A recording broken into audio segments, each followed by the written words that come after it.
जिले का बागबाहर क्षेत्र का हूँ और लगातार 10 साल से मैं ऐसे ही हम लोगों के लिए आवाज़ उठा रहा हूँ। इसलिए मेरे पास में जो अनुभव है वो अनुभव के तहत मैं आप लोगों को जानकारी दूंगा।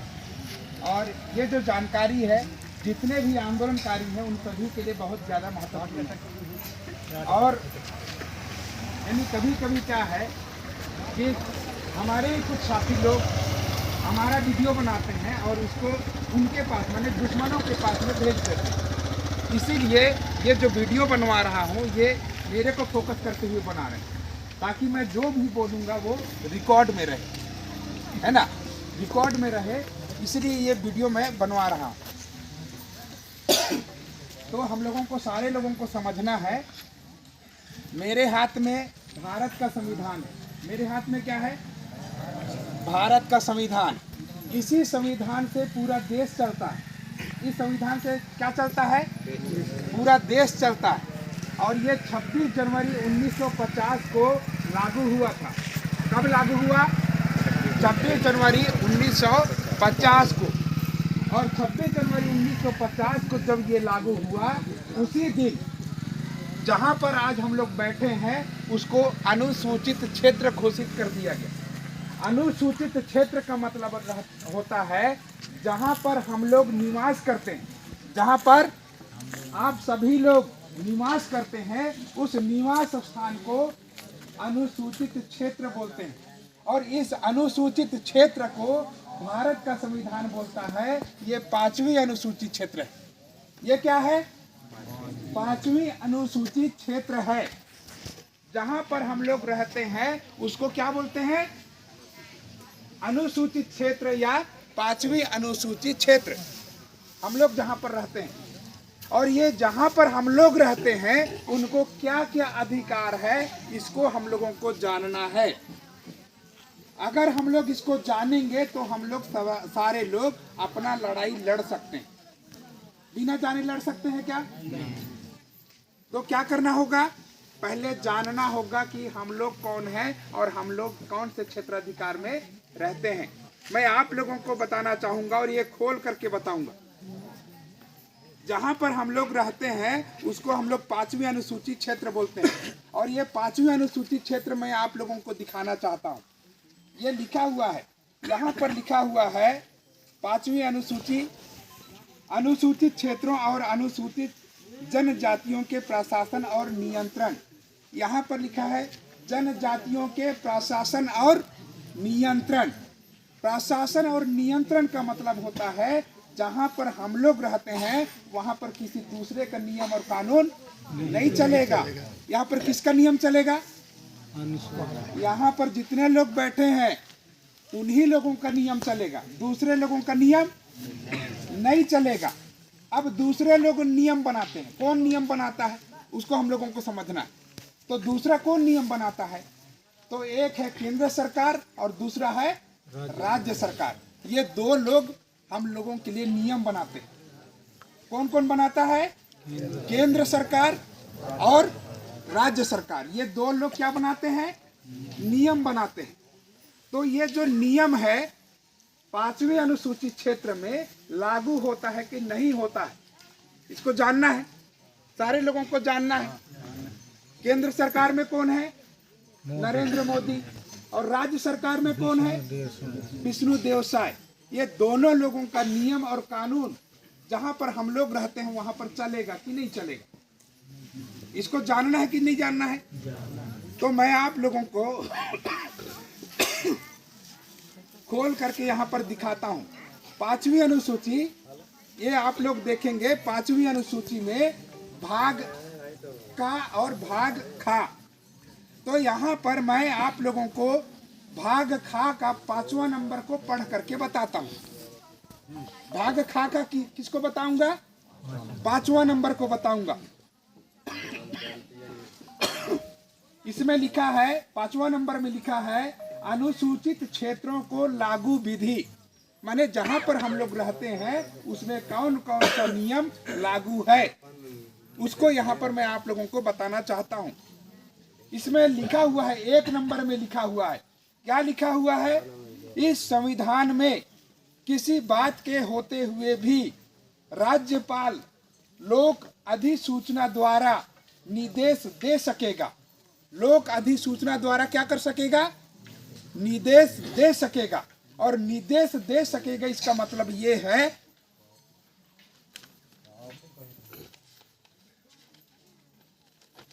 ये राज्यपाल क्या दे सकेगा लिखा है? निर्देश दे सकेगा। राज्यपाल जब निर्देश देता है तो उसको भारत का राजपत्र बोलते हैं। क्या बोलते हैं? भारत का राजपत्र बोलते हैं। तो ये भारत का जो राजपत्र है उसके माध्यम से राज्यपाल क्या करेगा? निर्देश देगा। क्या देगा? निर्देश देगा। किसको देगा? हम लोगों को निर्देश देगा और अन्य लोगों को भी निर्देश देगा। और क्या निर्देश देगा मैं उसको भी आप लोगों को पढ़ करके बताता हूं कि संसद का पहला नंबर क्या बोल रहा है? कि संसद का। दूसरा नंबर क्या लिखा है? या उस राज्य के विधानमंडल का। किस राज्य के विधानमंडल का? जहां पर हम लोग रहते हैं उस राज्य के विधानमंडल का। विधानमंडल मतलब होता है राज्य सरकार। विधानमंडल मतलब क्या होता है? राज्य सरकार। यहाँ लिखा है विधानमंडल का कोई विशिष्ट अधिनियम, यानी सरकार का कोई भी नियम, कोई भी कानून, कोई भी व्यवस्था, कोई भी अधिसूचना, कोई भी आदेश उस राज्य के अनुसूचित क्षेत्र या उसके किसी भाग को लागू नहीं होगा। इसका मतलब क्या है? कि केंद्र सरकार का नियम और राज्य सरकार का नियम अनुसूचित क्षेत्र पर लागू नहीं होगा। यहाँ पर हम लोग सारे लोग बैठे हैं क्या के लिए? अपना जल जंगल जमीन बचाने के लिए। क्या किए हम लोग? बैठे हैं। हम लोगों को अनुसूचित क्षेत्र में केंद्र सरकार का और राज्य सरकार का नियम नहीं चलेगा। अगर हमारे छत्तीसगढ़ का विष्णु सरकार बोलता है कि ये सारे लोगों को यहाँ से जमीन से विस्थापित करेंगे, ये नियम चलेगा? ये संविधान क्या बोलता है? नहीं चलेगा। विष्णु का सरकार अगर बोले कि तुम लोगों को जाना होगा, जमीन छोड़ना होगा, अगर ऐसा बोले तो ये नहीं चलेगा। समझ रहे हैं कि नहीं समझ रहे हैं? समझ रहे हैं ना? तो यहाँ पर लिखा हुआ है, आगे लिखा है अथवा उस राज्य के अनुसूचित क्षेत्र या उसके किसी भाग को ऐसे अपवादों और उपांतरों के अधीन रहते हुए लागू होगा। यहाँ पर क्या लिखा है? अपवाद और उपांतरण के तहत लागू होगा। अपवाद और उपांतरण का मतलब होता है शर्त। क्या होता है? शर्त। और शर्त क्या है?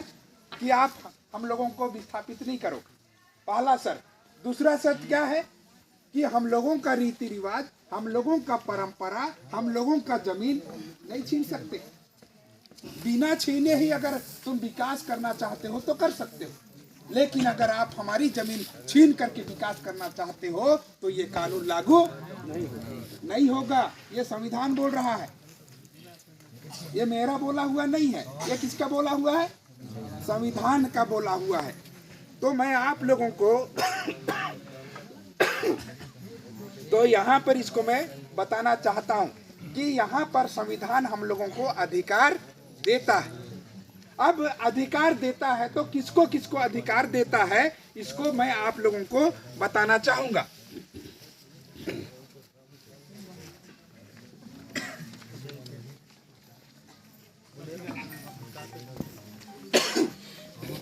मेरे हाथ में भारत का क्या है? गैजेट पत्र है। इसको बोलते हैं यानी अधिसूचना।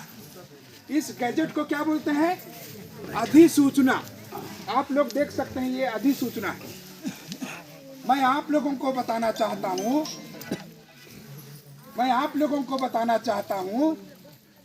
कि 1832 में, कितना में? 1832 में आप लोगों के जैसे ही क्रांतिकारी अपने जल जंगल जमीन को बचाने के लिए निकले।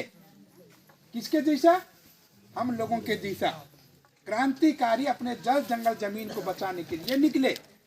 तो अंग्रेजों के समय में 1833 में हमारे आदिवासी क्षेत्र को अलग क्षेत्र घोषित किया गया और इस अलग क्षेत्र को बोलते हैं बहिष्कृत क्षेत्र। क्या बोलते हैं? बहिष्कृत क्षेत्र। बहिष्कृत क्षेत्र का मतलब ये होता है केंद्र सरकार का क्षेत्र अलग है, राज्य सरकार का क्षेत्र अलग है और अनुसूचित क्षेत्र अलग है। यहाँ पर 3 क्षेत्र हैं। कितने क्षेत्र हैं? 3 क्षेत्र हैं। केंद्र सरकार पूरे देश में अलग कानून लागू करता है, राज्य सरकार पूरे राज्य में अलग कानून लागू करता है और ये अनुसूचित क्षेत्र जिसको बहिष्कृत क्षेत्र बोलते हैं वहां पर यहाँ के लोगों का नियम चलता है। तो अलग अलग कितने नियम चलेंगे? 3 नियम। लेकिन केंद्र सरकार और राज्य सरकार का कानून हम लोगों के पास में नहीं चलेगा। तो ये जो है 1933 में सबसे पहले मिला। उसके बाद में 1933 के बाद भी हम लोगों का जल जंगल जमीन को जो छीनना है वो कम नहीं हुआ। एक बार आंदोलन हो गया, अंग्रेज लोग बोल दिए कि इनको छोड़ दो, ये लोग 5वें अनुसूचित क्षेत्र में रहते हैं, इनका जल जंगल जमीन को हम लोग हाथ नहीं लगाएंगे।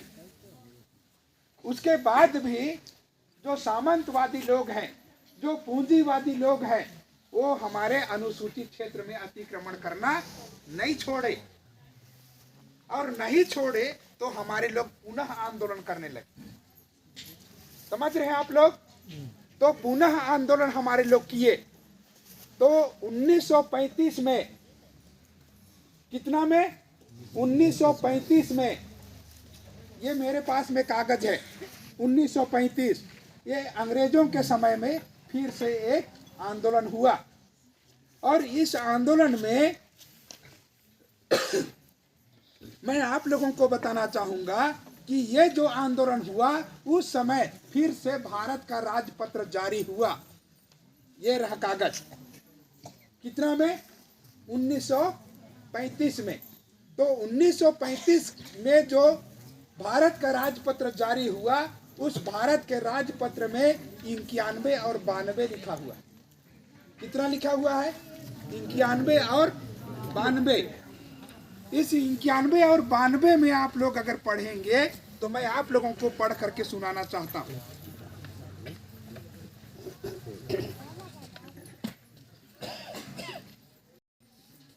ये 1935 में जारी हुआ। ये उसका कवर पेज आप लोगों को दिख रहा होगा। ये 1935 में जारी हुआ और इसको भारत सरकार अधिनियम 1935 बोलते हैं। तो ये भारत सरकार 1935 का नियम अब क्या बोलता है, इसको हम लोगों को समझना है।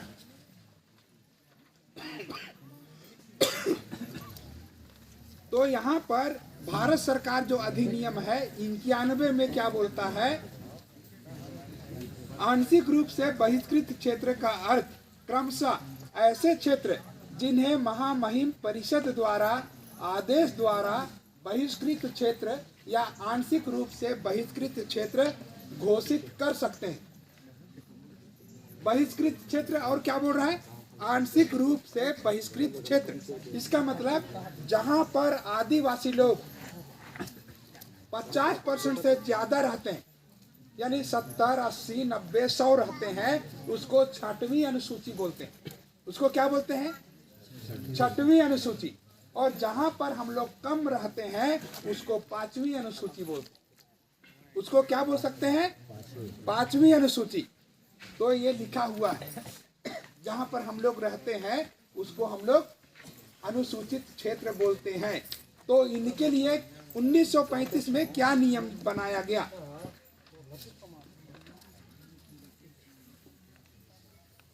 तो ये 92 में लिखा हुआ है। कितने में?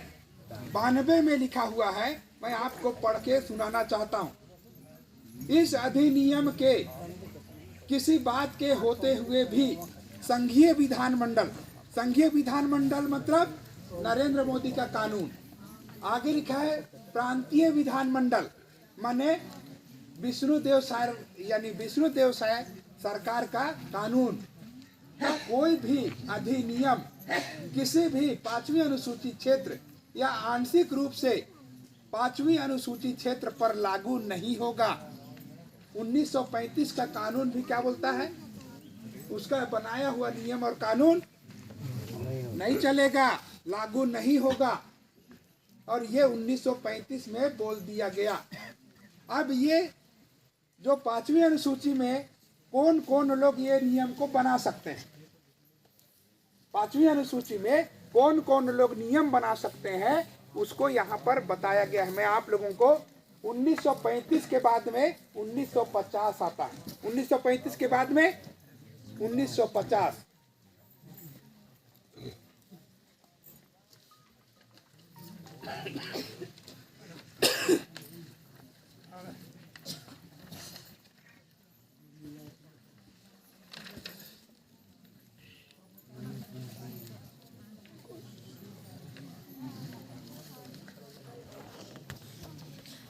ये 1950 का नियम है।